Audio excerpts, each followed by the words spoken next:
Welcome to the AFR Saints channel, where we provide you daily content on your favorite team, the New Orleans Saints. Do us a favor and hit that subscribe button. Be sure to leave your comments below and smash that like button. Who dat?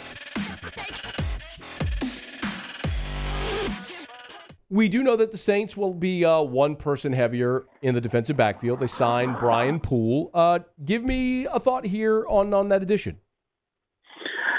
You figured they would sign a defensive back, but you also figured they would sign someone who would be more apt to play outside corner. I mean, he's typically more of a slot guy, and yet the Saints needed to add someone there. And I'm sure this doesn't eliminate any kind of possibility of exploring a trade at some point in training camp. And but still, you knew they were going to sign someone. I'm just curious to see once the Saints hit the practice field on Thursday, and the first practice open to the public is on Friday. Just who's playing that other cornerback spot outside of Marshawn Lattimore. I don't think it's going to be Brian Poole, but I feel like that this is something that it's a little curious, but I do get the depth at defensive back for the Saints there. So you said that explore a trade. Do you think it'll be another veteran somewhere around the NFL to bring in to complement Marshawn Lattimore? I think they are looking that route. Can they pull it off? I don't know. I feel like that they're still going into the season with that's still the glaring hole on the roster. Even with the news of Michael Thomas, you at least have receivers who have played and that can, and they have won without Michael Thomas. Won a few games without Michael Thomas last year, but still, I do think that the Saints. It's going to depend on how much they want to give up. I mean, do you want to give up big time picks and go after someone like Xavier Howard from the Dolphins, or are you going to go kind of bargain hunting and you end up with someone like Eli Apple and sending, say, a mid round pick for someone? So I think it's something that they have to explore, and I think it's something that they are exploring every day, kind of which direction they feel like they can make this thing happen. So, but here's the tricky part, right? Like, I agree with you. You'd love to add another cornerback, and you'd love to trade to get in a viable starter. But you also need a defensive tackle. You also need a linebacker. You also need receivers. They're working out Chris Hogan today. Where do you put the priority? I'm asking you, where would you put the priority? I still put it above all of that because you'd put cornerback above all that? All of it, okay. Yes. Because I feel like you at least will get David Onyemata back at some point. I mean, you at least get Michael Thomas back at some point. There is no some point you're going to get someone back at corner. There just doesn't exist. So to me, I think the Saints can cover up a little bit of those holes more than you can with someone who plays every single snap on defense as your starting outside corner. I mean, they just don't have a body there that's going to all of a sudden come back from the PUP list or being suspended. So I'm putting corner still all the way atop the list over those other issues. But those are issues. There's no doubt. Yeah. But corner is still my top issue. All right, let's talk. Larry Holder's with us on Twitter at Larry Holder. Let's talk about some of the other ones that we mentioned there. The Saints did add a linebacker today, but I don't think anyone's looking at that as a realistic option as a starting player next to Mario Davis. Are we still under the assumption that that's going to be Quan Alexander at some point? I don't know if that's the assumption. It makes sense that he visited, and if they signed him, that would make sense. But I think the Saints probably feel like they would like to invest some of their draft picks and have them play regular snaps, and that would be either Zach Vaughn or Werner from Ohio State, Pete Werner. So do you bring back Quan Alexander and then not play those guys? Or, I think that's it wouldn't shock me if he came back, but, I feel like the Saints at some point would like to see some of these draft picks that they took actually play. But if they don't feel like that they're ready and Quan is healthy enough to go, I mean, obviously it makes sense given the way he was able to play with him last year before the injury. What about a defensive tackle? I mean, they've got to add somebody there. Right? I mean, you've just turned over your entire interior of your line. I mean, you've got to go add somebody, right? I was thinking they would go at somebody regardless of what happened with Onyemata, just because I feel like they were light there in the first place because you lose Sheldon Rankins and then you lost Malcolm Brown. So now it's even more imperative. And look, they have some veteran names on the market. I'm curious to see if they kick the tires on any of those guys. But I'm with you. They have to add someone. But in terms of because right now, I mean, you're looking at who?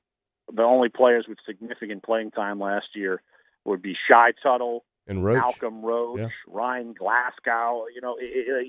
These are names that did not play more than 30% of the snaps. So it is definitely a need. I don't think there's any question about that. But like I said, those guys play 50 to 60% of the snaps a game. You rotate, and that's why I put it a little bit below corner, just because you're still missing a guy who would play 100% of the snaps. I mentioned Chris Hogan getting a tryout at wide receiver. There's some internet rumor about the possibility of trading for Brandon Cooks. How legitimate that is, I don't know. What's your feeling on what the Saints might do at receiver with Michael Thomas out? And by the way, maybe also as an aside, a thought on the Mike Thomas situation. Yeah, I'll start with on the situation. Okay. I've been kind of hearing rumblings about that last couple of weeks before the news came out, and and the word that I heard was that it would be 5 games, so you go into the bye week and then you come back in week 7. But it's something that I think it's pretty mystifying, and I know a lot of people might say, well, it's the Saints' fault, this, that, and the other, but the way I've looked at it and I've heard about it, it's basically like Michael Thomas just put it off, and once the Saints medical staff got on his case, he finally decided to do it, and then now we're in a situation where it's too late, and so he's going to be missing time. So I think it's just it's kind of another issue of Michael Thomas being kind of just going by the toot of his own horn, and it's bizarre. It's strange to me that this is the way he would approach the situation. But look, I think they have to bring in a veteran receiver. I mean, you put together, say, a 53-man roster right now, and you assume, say, Michael Thomas starts on the pup and he's going to miss, from what I'm being told, 5 games. You need somebody there because Traquan Smith has a penchant for getting hurt. Deontay Harris, he has the same way, and Marcos Callaway. But he missed some games last year, and all these guys, they haven't really done it big time under the lights. So to me, I think it's imperative. Look, I don't know how true the Brandon Cooks rumor is either. That's obviously getting a little bit of life on social media. But look, if the Saints would explore that, I wouldn't blame them for exploring that option. But still, I think they've got to add someone there.